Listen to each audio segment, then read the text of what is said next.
मणिपुर में मई को फैली थी अफवाह, फिर गांव में घुसी भीड़ ने महिलाओं से की दरिंदगी। मणिपुर में हिंसा के बीच 2 महिलाओं को नग्न करके दौड़ाया गया। करीब 2 महीने पुराने इस मामले में अब तक कोई कार्रवाई नहीं हुई थी।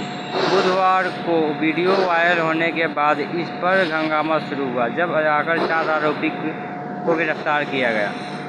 मणिपुर से इंसानियत पर सवाल खड़ा कर देने वाले वीडियो की चर्चा जोरों पर है। यहाँ कुछ लोग इतने वहशी हो गए हैं कि उन्हें 2 लड़कियों को निर्वस्त्र कर किया, उन्हें बिना कपड़ों के घुमाया और फिर कथित तौर पर उनके साथ रेप भी किया। वीडियो पर मचे हंगामे के बीच इस घटना को एक टाइमलाइन सामने आई है। पुलिस के सूत्रों का कहना है कि ये शर्मसार करने वाली घटना एक के न्यूज़ फैलाने की वजह से हुई। बता दें कि मणिपुर के 3 मई को मैतेई घाटी बहुल समुदाय की कुंजी जनजाति पहाड़ी बहुल समुदाय के बीच हिंसा शुरू हुई थी। दरअसल मणिपुर में मैतेई समाज की मांग है कि उसे कुकी की तरह राज्य में डेट्यू ट्राइब एसटी के दर्जा दिया जाए। इसके खिलाफ कुकी समाज ने आवाज़ उठाई है कि आदिवासी एकजुट रैली निकाली, जिसका विरोध और बात हिंसा तक पहुंच गई। फैली थी रेप की अफवाह। सूत्रों के मुताबिक मैतेई समुदाय की महिला के साथ रेप हुआ है। इस खबर के बाद मैतेई समुदाय के लोगों की भीड़ कुमगोपोह जिले के एक गांव में घुसी। यहाँ इन्होंने घरों को लूटा और वहां आगजनी की। यहाँ से कुलियों का एक परिवार जिसमें 4 लोग थे, वो जान बचाने के लिए अपने पड़ोसियों के साथ जंगल में भाग गया। बाद में जंगल से पुलिस ने 5 लोगों को बचाया और उनको लेकर पुलिस स्टेशन जाने लगी। उसी वक्त मैतेई समुदाय के लोगों की भीड़ वहां पहुंची और उन्होंने पुलिस वालों का रास्ता रोक लिया। सभी 5 लोगों को पुलिस से वो भीड़ छीन ले गई। 5 लोगों में से भी भाई और पिता को भीड़ ने मार डाला। वहीं बची हुई 3 महिलाओं को नग्न करके उनके साथ दरिंदगी की, जिसके वीडियो भी सामने आया है। बाद में ये महिला किसी तरह वहां से भाग गई। 4 मई को केस 18 को दर्ज हुई शिकायत। भीड़ की दरिंदगी से ये 3 महिलाएं इस कदर डर गई थी कि शिकायत दर्ज करवाने की हिम्मत तक नहीं कर पाई। बाद में 18 मई को गांव के कुछ लोगों ने शिकायत दर्ज करवाई। 21 मई को इस मामले में FIR दर्ज हुई। करीब 1 महीना बीतने के बाद भी इस मामले में कोई कार्रवाई हुई नहीं थी, लेकिन 20 जुलाई को वीडियो वायरल होने के बाद पुलिस हरकत में आई। अब तक 4 आरोपी को गिरफ्तार किया जा चुका है। इस मामले पर बात करते हुए मणिपुर के CM बीरेन सिंह ने कहा है कि जैसे ही वीडियो हमारे संज्ञान में आया, हमने आरोपियों की पहचान कर कार्रवाई की। हमने 1 मिनट भी ज़ाया नहीं किया। वह बोले कि एक कार्रवाई की जाएगी जो नज़ीर बन जाएगी। उन्होंने लोगों से अपील की है कि सड़कों को ब्लॉक न किया जाए। हंगामे के बाद PM मोदी भी इस पर बयान आया था। उन्होंने कहा था, मेरा हृदय पीड़ा से भरा है। इस मामले में गुनहगार बख्शे नहीं जाएंगे।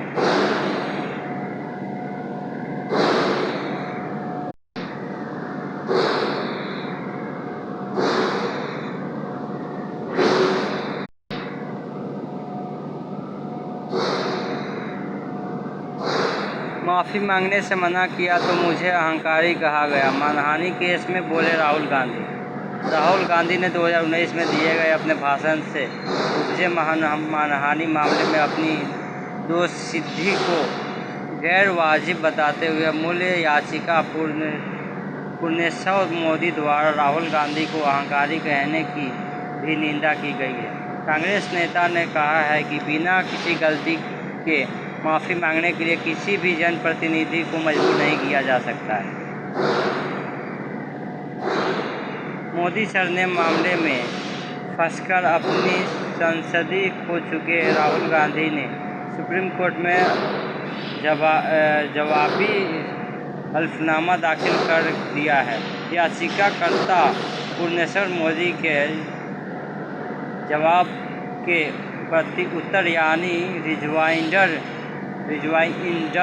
ने राहुल गांधी ने गुजरात हाईकोर्ट के फैसले पर रोक लगाने की मांग की है, जिसमें उनकी दोषी सिद्धि साबित हो गई है। दरअसल राहुल गांधी ने 2019 में दिए गए अपने भाषण उपजे मानहानि मामले में अपनी दोषसिद्धि गैर वाजिब बताते हुए मूल याचिका पूर्णेश मोदी द्वारा राहुल गांधी को अहंकारी कहने की भी निंदा की गई है। राहुल गांधी ने अपने हलफनामे में कहा है कि उनके लिए अहंकारी शब्द का इस्तेमाल सिर्फ इसलिए किया गया क्योंकि उन्होंने इस मामले में माफ़ी मांगने से मना कर दिया और फैसला पूरी तरह कोर्ट पर छोड़ दिया। राहुल गांधी ने अपने जवाब में कहा है कि माफ़ी मांगने से ट्रायल की दिशा बदल सकती है। जनप्रतिनिधि अधिनियम यानी आरपी एक्ट के तहत आपराधिक प्रक्रिया और उसके परिणामों का उपयोग करने से अदालत में चल रही प्रक्रिया का दुरुपयोग भी हो सकता है। कांग्रेस नेता ने कहा कि बिना किसी गलती के माफ़ी मांगने के लिए किसी भी जनप्रतिनिधि को मजबूर नहीं किया जा सकता। यह जनप्रतिनिधि अधिनियम के तहत आपराधिक प्रक्रिया के साथ न्यायिक प्रक्रिया का भी घोर दुरुपयोग जैसा है। सुप्रीम कोर्ट इस दलील को स्वीकार नहीं करे। उधर पूर्णेश मोदी ने सुप्रीम कोर्ट को नोटिस के जवाबी हल्फनामे में राहुल गांधी को अर्जी भारी जुर्माने के साथ खारिज करने का गुहार लगाई है। पूर्णेश मोदी ने मजिस्ट्रेट कोर्ट, जिला अदालत और हाईकोर्ट के फैसले के हवाले से राहुल गांधी को इस अपराध का आदवेतन आरोपी बताया है। सुप्रीम कोर्ट ने 4 अगस्त को इस मामले की सुनवाई करेगा। पाकिस्तान के ढीले पड़े तेवर। पीएम शहबाज शरीफ बोले, युद्ध विकल्प नहीं, भारत से बातचीत को तैयार। भारत के कड़े रुख के आगे पाकिस्तान के तेवर ढीले पड़ते दिख रहे हैं। पड़ोसी देश के पीएम शहबाज शरीफ का बयान आया है। उन्होंने कहा कि 75 सालों में भारत और पाकिस्तान ने 3 युद्ध लड़े। 3 युद्ध की वजह से सिर्फ गरीबी, बेरोजगारी और संसाधनों की कमी देखने को मिली। पड़ोसी देश पाकिस्तान की तरफ से भारत को बातचीत का ऑफर आया। पाकिस्तान के प्रधानमंत्री शहबाज शरीफ ने कहा है कि युद्ध कोई विकल्प नहीं है और वह भारत से बातचीत को तैयार है। पीएम शहबाज शरीफ ने कहा कि अगर पड़ोसी भारत गंभीर है और तो वह बातचीत को तैयार है। शरीफ ने कहा, बीते 75 सालों में हमने 3 युद्ध लड़े हैं जिसमें सिर्फ गरीबी, बेरोजगारी और संसाधनों की कमी को जन्म दिया है। युद्ध विकल्प नहीं है। शहबाज शरीफ ने यहाँ 1956 कश्मीर युद्ध, 1971 युद्ध बांग्लादेश बंटवारा, 1999 कारगिल युद्ध का जिक्र कर रहे थे। तीनों में ही पाकिस्तान को मुँह की खानी पड़ी थी। परमाणु हथियार का जिक्र भी किया। पाकिस्तान ने पीएम ने आगे परमाणु हथियारों का भी जिक्र किया। वह बोले, पाकिस्तान परमाणु संपन्न देश है। ऐसा आक्रमण होने के लिए नहीं बल्कि खुद की रक्षा के लिए किया गया है। लेकिन ऊपर वाला ना करे कि कभी परमाणु युद्ध जैसी स्थिति आई तो क्या हुआ था, ये बताने की कोई भी जिंदा बचेगा या नहीं पता नहीं। अब युद्ध विकल्प नहीं है। पाकिस्तान एक तरफ शांति की बात कर रहा है लेकिन वह अपने परमाणु हथियारों की संख्या इजाफा करने में पीछे नहीं है। बीते एक साल में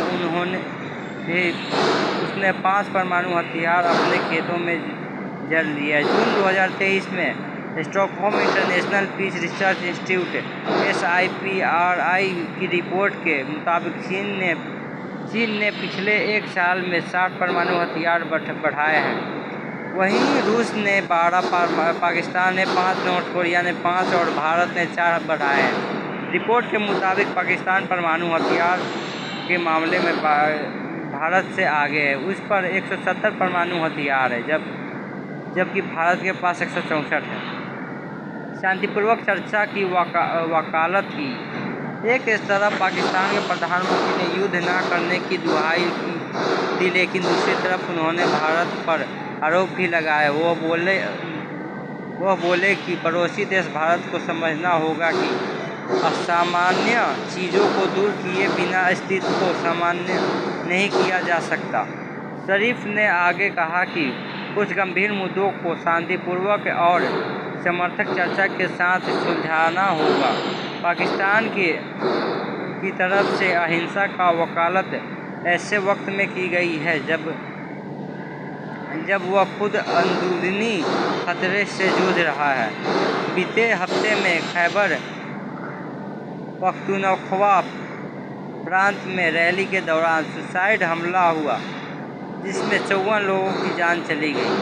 साल 2023 में शुरुआती सप्ताह महीने में ही वहां 18 सुसाइड हमले हो चुके हैं, जिसमें 2000 लोगों की जान चली गई। वहां 450 से ज़्यादा इन हमलों में जख्मी हुए। इतना ही नहीं, पाकिस्तान में महंगाई भी चरम पर है। इसी के साथ ही कई हिस्सों में अलग अलग मुल्क बनने की मांग भी तेज हो रही है। बावजूद इसके वहाँ भारत के खिलाफ आतंकवादियों को तैयार करने की अपनी नापाक हरकत जारी रखे हुए हैं। इसकी तरफ से भारत को घुसपैठ, हथियार, ड्रग भेजना जारी है। पाकिस्तान के इसी रवैये की वजह से भारत ने साफ कर दिया था कि पाकिस्तान जब तक जम्मू कश्मीर में आतंकवाद को बढ़ावा देना बंद नहीं करेगा, तब तक रिश्ते सामान्य नहीं होंगे।